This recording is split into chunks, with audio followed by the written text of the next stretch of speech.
Live. We are live. Hello, everyone. This is OK Student. My name's Nick. Hey, my name is And Martin. your name?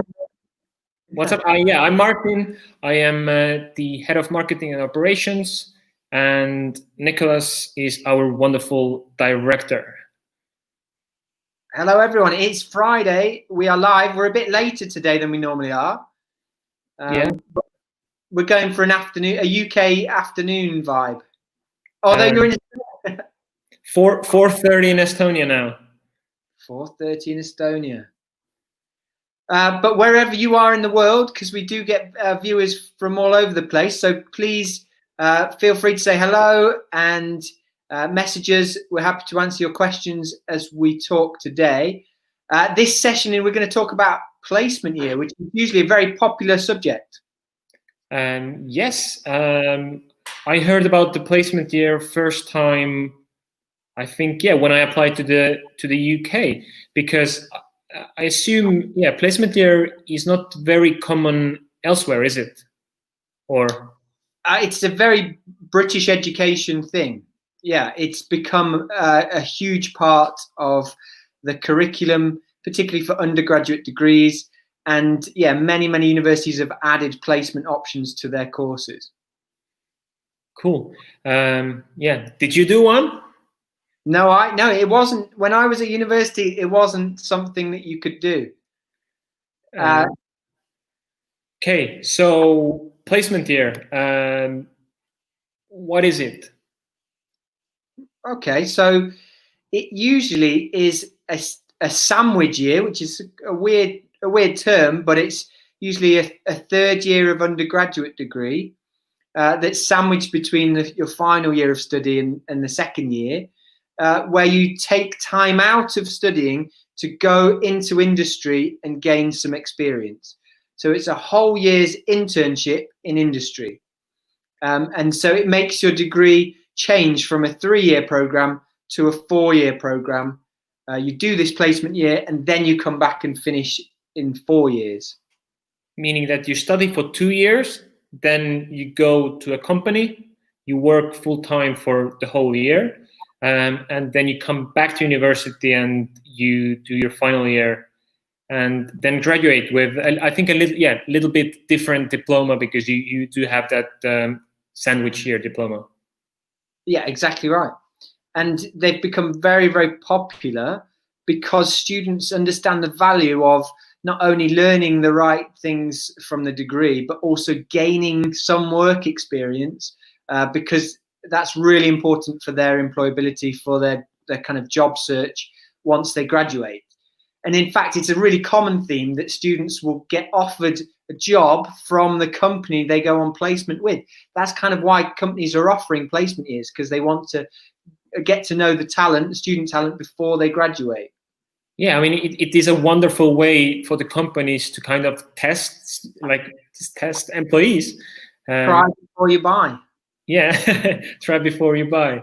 And I mean, my university heavily suggested to do the placement year as well, which I eventually did, because in the beginning, I remember I applied for full-time course because I just had a feeling that I just want to go to university, get it done, like do my 3 years, get my degree, and then start working as quickly as possible. Because in my case, I already had like a little bit of work experience beforehand, and I kind of knew that finding a job after graduation is not like really difficult for me.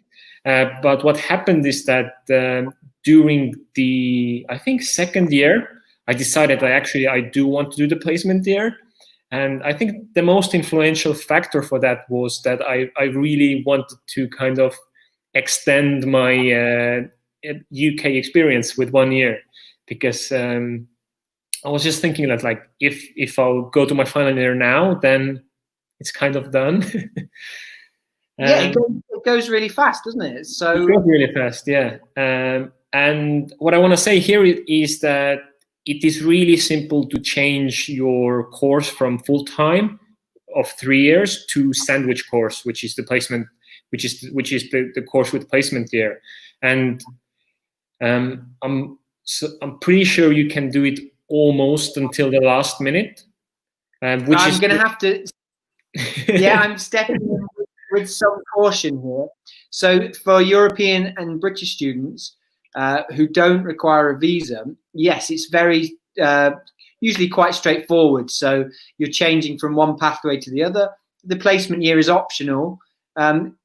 When you're applying to a degree, so we offer application services and advice to students, we often have the choice between applying to a placement route or a 4-year degree or to the full-time 3-year degree. And so that's because universities want to judge the numbers and the general interest in that placement route to make sure they can support people properly with that process. But if you are a tier 4 student on a visa, then it's actually harder to add that year than it is to take it away. So we always try and encourage students to take up the placement route when they're applying so that they get the 4-year visa, and then they can curtail it down if they're not successful or they decide not to go on placement. So you're right, it is quite an easy procedure apart from students who require a visa. You are totally right. I didn't think about that at all, because for Europeans so far it has been like, to be honest, a lot easier. What else? What else I remember from like my own experience when I was deciding whether to apply for the placement year or not is that at least my university was really heavily suggesting it, and they are actually pushing students to give the shot and like just try it out. And they did it with like showing numbers of like the success rates of students who have done the placement year, because what they are thinking, what probably is true, is that when you do the placement year, it means that you are 1 year older before the final year, and you're 1 year more mature, and you're wiser, and you have the experience of the workplace. Probably you gain some, I don't know, time management skills, and so on and so on, meaning that your final year results are better than, meaning that sandwich year student final year rates are generally better than the full-time ones. Yeah, there are loads and loads of studies that from each university that show that students who take a placement year do get better results from their degrees, because exactly as you said, they come back maturer, but also they come back more focused. So for something like a dissertation, they usually have much more of an industry focus ready for that. So yeah, they come back focused and usually get better results, but also they get a higher level of graduate job quicker because they have that experience to go with their degree. So it's undoubtedly the best thing to do. Like, probably people watching this will say, well, of course I'll take a placement, UK work experience, maybe some income. I'll get focused on the industry. Brilliant. Why not? So why didn't people in your same year group take a placement when you did? That's a really good question, which we probably should ask from them. But let me just think about it a little bit. So why didn't they? I reckon some of them had already idea of wanting to do masters straight away after that, and possibly they thought that like stretching this 3 + 1 years to 4 + 1 years is actually maybe very long time for them. Maybe. What else? Some of them just didn't get the placement because, as much as there is really nice workplaces that are waiting for people, there's a really strong kind of fight after those places, and everyone just don't get a placement or a job, which we can elaborate, I think, later on. We don't want to scare anyone, because 90% of the people I know definitely got the place, and it's not the.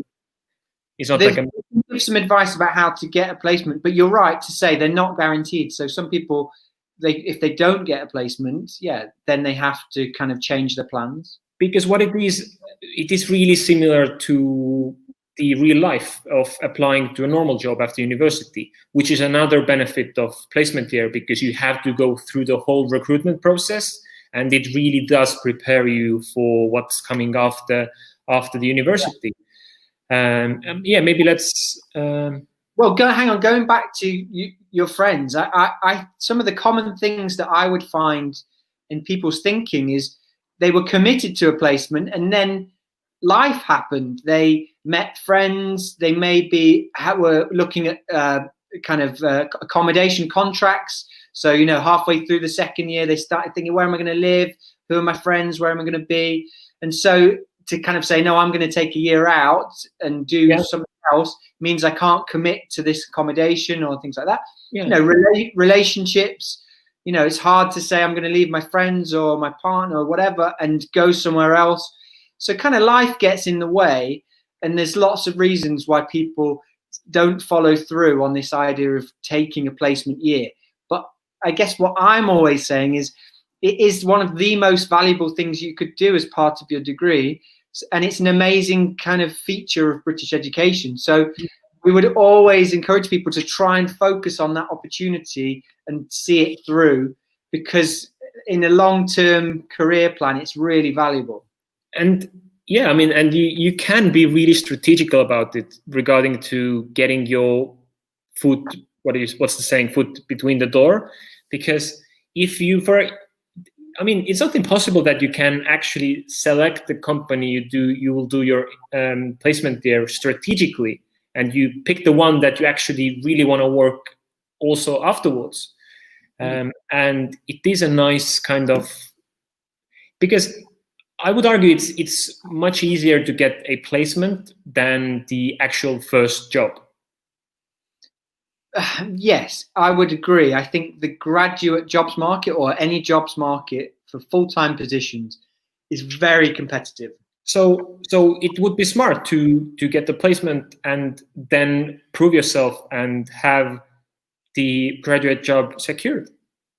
Absolutely, that's the thinking. You get the foot in the door, as you said, and basically once you're in and you know people, you can network, you can kind of show them what you can do.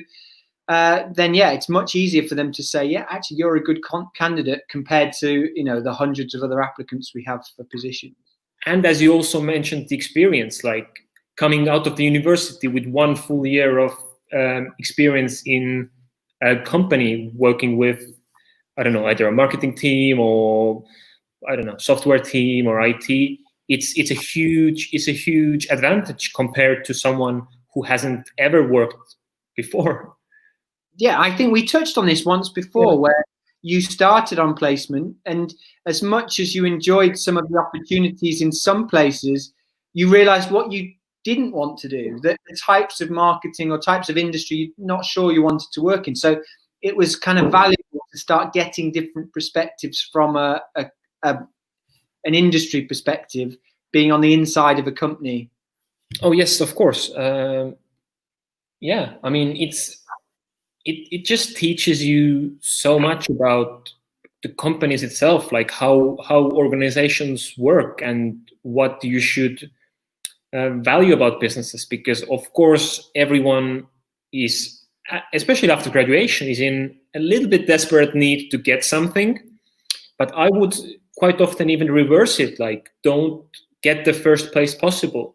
Everyone should be wanting to find like a nice environment to work in that suits their own needs and preferences. So my own experience with the companies I worked with gave me a really good insight what is good company culture, what's not the best company culture, what kind of management is supporting your kind of growth in the company, and what kind of management style maybe is not the best. So it really teaches like so many areas. It's not just the experience and the tick on the paper. Exactly right. And it's quite a nice moment in someone's life or career where they have the freedom to choose before they have the big financial responsibilities and things like that. it is a kind of crucial moment where you could say, actually, what is it that I want to do, and what type of company do I want to work for? So the placement, we keep going back to it, is just the perfect time to try before you buy, get some experience. And these things are built into the degrees, so that it's fairly smooth transition. Many universities have partnerships or associations with thousands of companies, so that really they can try and get you connected to placements. Definitely. And I mean, experience is cool, but you also make money. You will get a proper salary, like a yearly salary. And I mean, from my friend group, I know it can really differ. Like you can make very little, and which just probably cover your costs. But I've heard about examples of some of my friends, mainly in finance, working for, like, I don't know, bigger banks or bigger corporations, where you can make a decent money that is sometimes having, either somewhere in the like graduate level or even sometimes higher. So you make money. Yeah, we should say it. There are many very good graduate salaries there, placement salaries. But we have to be cautious as well and say, often it's just expenses based, or, let's face it, if you're looking at the art sector or kind of conservation sciences, things like that, heavily kind of voluntary sectors, it might even have to be voluntary experience whilst you're trying to just build up your CV or resume. Sometimes it can be that. But so often universities can break those placements down into shorter ones that cover the whole year. So I've known some students to do as many as 3 or 4 shorter placements, especially if it's voluntary service, to cover that year cycle, and allow them to try out a range of different organizations. So all possible. And also possible is I think the internet skip then, is doing like summer placements. So you don't have to take a year out, but you could do shorter placements in the summertime or in between study if you time it right, in holidays or reading weeks or something like that. So it doesn't always have to be a whole year. Yeah, I mean, I did mine in 2 parts. So I did 6 months in one company, and then I decided to change the company, and then I just contacted my university, told them my situation, that I would like to change the company, and they were totally fine with it. In case I just had to find myself a new place to work at before leaving. Okay, so I mean, it's totally possible, I think, and flexible to different needs. And this also goes for Tier 4 as well. You can change your placement route. The only part about that is that obviously your sponsor, in terms of the company that's taken you on placement, has some reporting duties. And obviously, if you don't go to work or things like that, then obviously the university gets alerted quickly, and that impacts on visa or the status of your placement. At least for my placement, something people often ask from me is like, hey Martin, like, you did a placement year, so did you have to pay anything during the placement year to the university? So I reckon some of that will change in the upcoming years, but for myself, I think during that year when I was in a placement, there is a low fee. I think it was something around 1,300 or something, which means that I was still part of the university. I had the full access for all of the buildings, libraries, online services, online libraries, softwares I could use. Probably just the full access, just I wasn't part of the course. That's kind of what I wanted to say. No, it's a really good point. So you don't have a full tuition fee. So in that case, you can factor that into your budget. But you're right in saying there will be an administration cost, because you're still enrolled at the university and the services, and you can still access them. But also, there are some assignments to be done, some regulation in terms of people contacting you, visiting, tracking you on placement, offering you support. So there is a cost to the university, and there is a cost that's passed on to you, and it's usually £1,000 or a bit more, something like that. So yeah, you have to factor it in. Obviously, the big thing is always your living costs. So are you getting a salary from the placement or not? Are you going to live in a city like London, and the living costs will be very high? Those kind of things all need factoring in to see if you can make it work. Otherwise, you could really kind of have to front those costs yourself. Yep.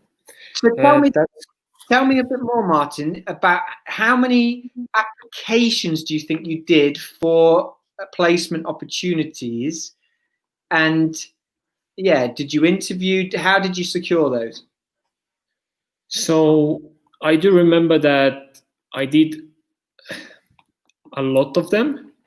Let me just to think out a number. I know I did like close to 100 when I was applying to many. So yeah, what I mean is that you have to apply a lot. That's the most common thing I hear from people when they tell me that, hey Martin, I'm not getting a new job, or I'm just not finding a right placement for myself. And then I always ask from them that, hey, how many placements have you applied to? And they're like, 6. And then I'm always like, but then the chance of getting one of them is really, really small. So for example, I started my placement search very early, I think literally in October, or a bit later, probably in November. And I secured my first placement really, really late, March, April time. And within that period, I reckon I've applied to like 30 to 50. Yeah, so I mean, this is a really good perspective, because this is the same as the graduate market. When you're going for a job, even at entry level at a company, you know, you're usually in a competition pool of, I'd say, about 100 applicants normally. Yeah, that's an average kind of ratio of what you're looking at. So it makes sense that you might have to make up to 100 applications to find jobs, you know, that fit you, to get your foot in the door to take it further. So I think this is really good perspective of quite about how much you need to be applying to get these opportunities. It's not one application and you get the opportunity. Yeah. It's not even 6 or 7 or 8. It's up to 100. Yeah, because as I said, I had 2 placements. I think to the second one, I applied even more because I really needed to get the new place, just to get out of the old one. So I probably, 50 plus to this one. So around 90 to 100 total for 2 placements. Yeah. And I quite often tell the story of like how many responses I got, which is surprisingly little, because I mean, businesses are busy, people are busy, especially during those application times. Sometimes it's just pure luck. Like sometimes people don't see your email, or they just forget to reply, or it ends up in a weird mailbox. It's not always the fact that you're not good enough, or they don't like your skills or something. There is so many more kind of factors coming to the play in here. But yeah, I mean, applying to placements is a roller coaster, because you literally go from not having anything, then applying to like 20, 30, then getting like 10 replies, having 5, 6 calls lined up, doing all of those calls, having hopes super high up of getting something, and then getting like 5 no's, and then being back in the zero.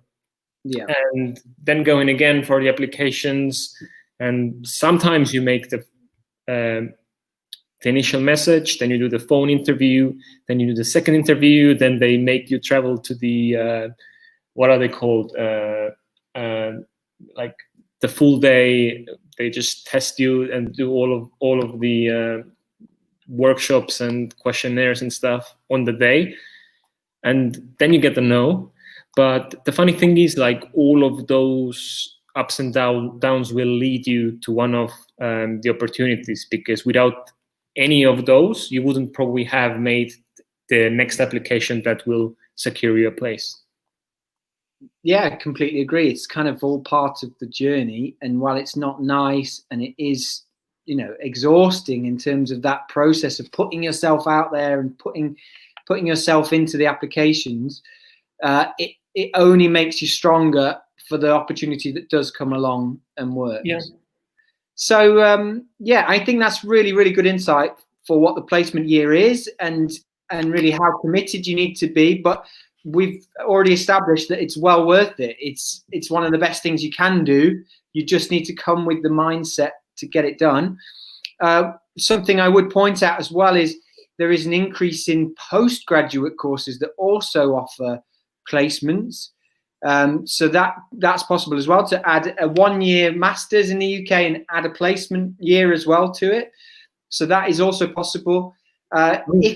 If you need advice about courses with placements on them, then please get in touch with us, and we'd be happy to give you some advice. We know lots and lots of great universities that offer this opportunity. So email us, or we have a form on the website where you can put more details in, and one of our advising team will get in touch with you. Wonderful. Yeah. But I think, thanks, Martin. You kind of really shared your experience, which is, I think, so helpful. Yeah, it's always nice to hear the actual experience, and yeah, you're very welcome. And yeah, any other questions about how to apply, when to apply, I mean, you can easily contact in our email, info@okstudent.co.uk. It will end up in either my or your mailbox, or you can message like directly as well. I don't personally mind. I'm always happy to help anyone, one of those. Anyone, yeah. So yeah. Well, you heard him, everyone. So yeah, get messaging Martin. Everyone. No, we are ready to help. That's literally what we are here for. So yeah, I think we can wrap this one up and say we've covered off placements. If anybody's got comments or questions watching this after the live, just message them in and we can pick them up next time, no problem. Martin, have a great weekend. Thank you again for your time. And yeah, I hope to see everybody soon. The same, Nick. Have a good one. All right.